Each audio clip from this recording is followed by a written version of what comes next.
How to stop Google Photos backup on Android. This tutorial shows you how to turn off automatic backup so your photos stop uploading to the cloud. First, open the Google Photos app on your Android device. After that, tap on your profile picture at the top right of the screen. From there, tap on Photos Settings. At this point, tap on Backup to open the backup settings. In the next step, you'll see the backup toggle at the top of the screen. Let me show you. Go ahead and tap on it to turn it off.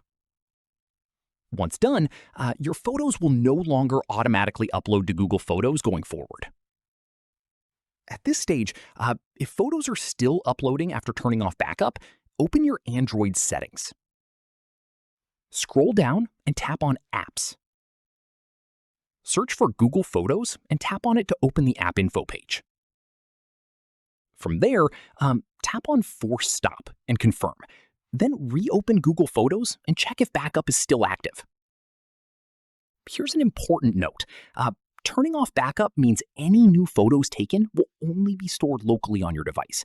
If your phone is lost or reset, those photos won't be recoverable from Google Photos, so keep that in mind. And that's it. If this guide helped you stop Google Photos backup on your Android, give it a like, subscribe for more Android tutorials, and tap the bell icon for updates. See you in the next one.